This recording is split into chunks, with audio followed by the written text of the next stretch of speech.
장치를 활용하여 측정을 하게 되면은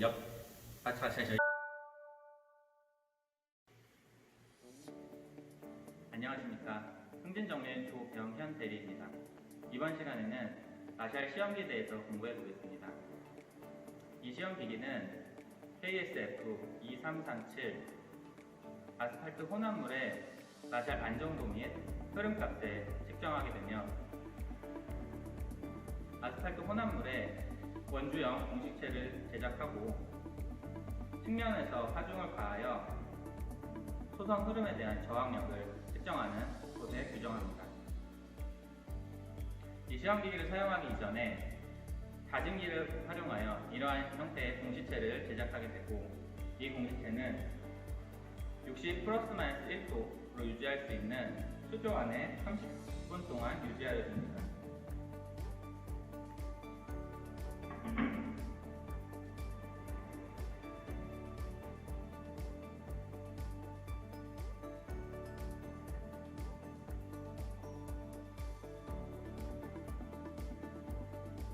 현재 30분 유지되어 있는 공식체를 꺼내서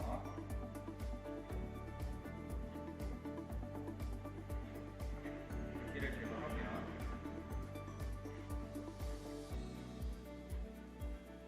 공식체를 꺼내면은 처음에 버니어 캘리퍼스를 이용하여서 두께를 측정합니다.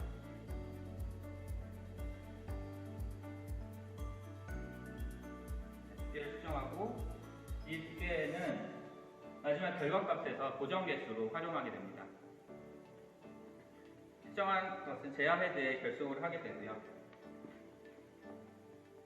제야 헤드에 결속을 시키고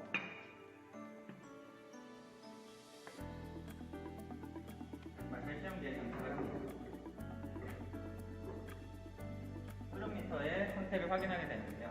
흐름미터의 경우에는 0.01mm 이상의 단위로 측정할 수 있는 장비여야 하고요. 흐름미터의 위치는 하중이 가해지는 것보다 2에서 3mm 정도 먼저 닿을 수 있도록 세팅하여 줍니다. 그 다음에 볼륨을 조절하여서 속도를 50.8로 조절해 주시고요. 조절해 주시고 시작하시기에 앞서 피크, 테스트 이 상태에서 시작을 하셔야 됩니다. 이 시험기 같은 경우는 저희가 처음에 꺼낸 수조에서 공식체를 꺼내는 순간부터 최대 하중에 달하는 시간까지 30초 이내로 실험을 진행하셔야 합니다. 측정해 보겠습니다.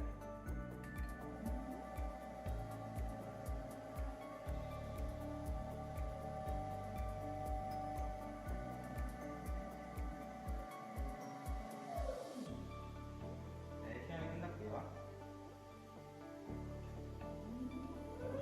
자동으로 리턴이 되는 현상을 확인할 수 있습니다. 네, 마샬 시험기에는 점검할 부분이 크게 세 가지로 나눌 수가 있는데요. 첫 번째는 하중, 그리고 두 번째는 변이, 그리고 세 번째 속도입니다. 먼저 변이 쪽을 보겠습니다. 흐름미터가 있는데요. 흐름미터 같은 경우에는 설치 장소가 굉장히 중요합니다. 설치 장소는 지금 보이시는 상부 가압판과 같이 일직선으로 연결되어 있어야 하고요. 밑에 몰드 같은 경우에 몰드와 일직선 상태로 수직으로 맞닿아야 합니다.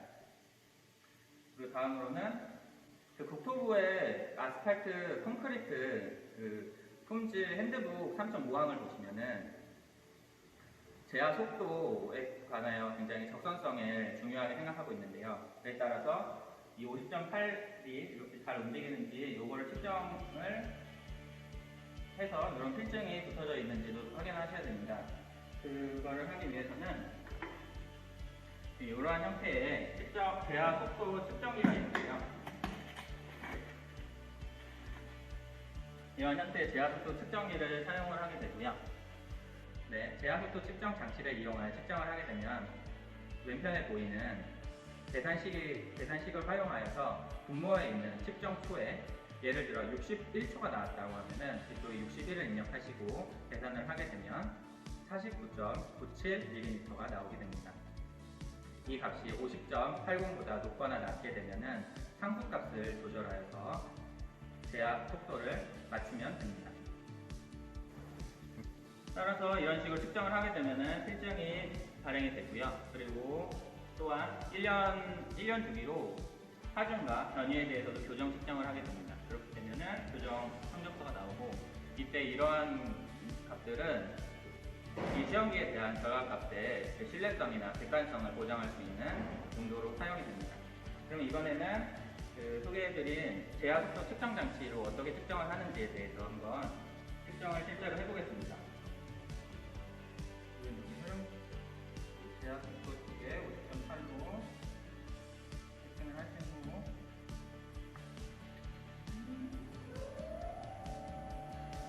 테스트를 하게 되면은 옆에 보시는 시간이 첫 번째 칸과 끝에 칸에 도달하는 시간이 이제 찍히게 됩니다.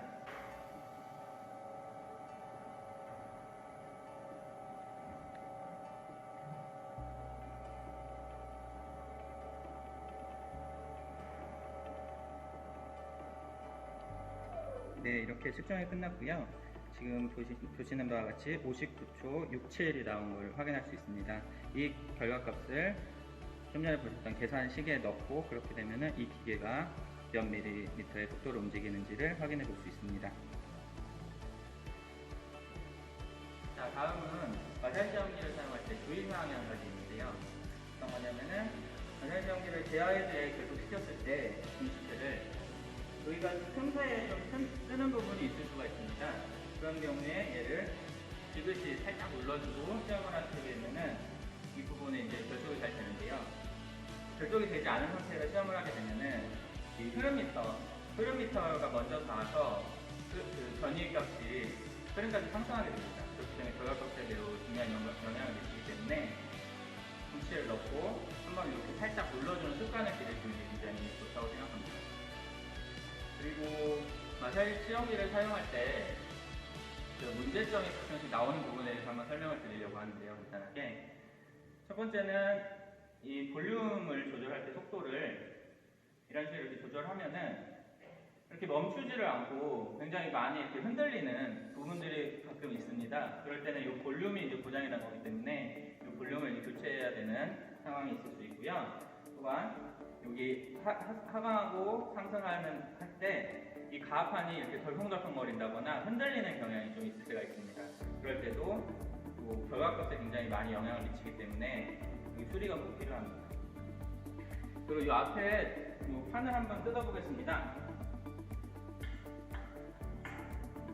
지금 저희 기계 같은 경우는 볼트 4개를 꼽으면은 이렇게 나오게 될게요.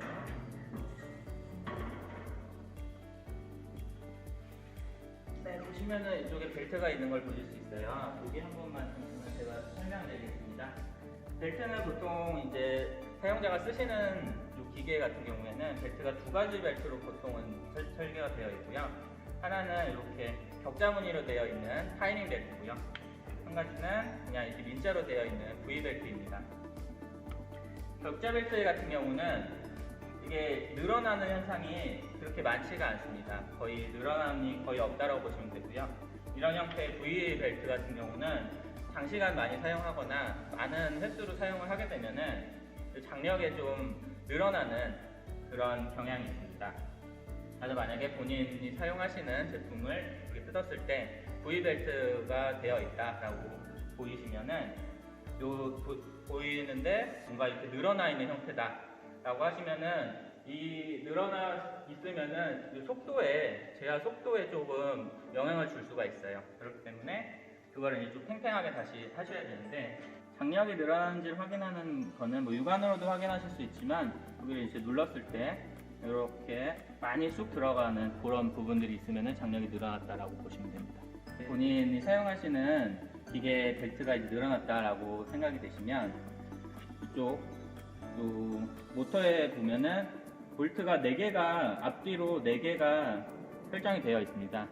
그 볼트 4개를 십자 드라이버로 푸시고 그 다음에 늘어나 있는 부분에 뒤쪽으로 당기면 이 장력이 같이 따라서 당겨집니다. 그때 당긴 상태에서 다시 푸른 4개를 나사를 다시 조이게 되면은 당긴 상태로 사용하실 수 있습니다. 그리고 마지막으로 문제점이 될 수 있는 상황에 대해서, 안전 상황에 대해서 하나 말씀드리겠습니다.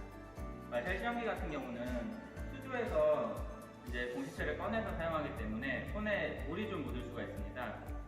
그렇기 때문에 기계 이제 설치한 곳에 외부에 접지가 되어 있지 않으면은 이제 전기가 아무래도 통해서 이렇게 손을 터치했을 경우, 기계를 터치했을 경우 전기가 올 수 있는 현상이 있을 수 있습니다. 그렇기 때문에 외부 접지가 잘 되어 있는지 확인을 꼭 하시고 사용을 해주셨으면 좋겠습니다. 네, 이상으로 마샬 시험기의 공부를 마치겠습니다. 감사합니다.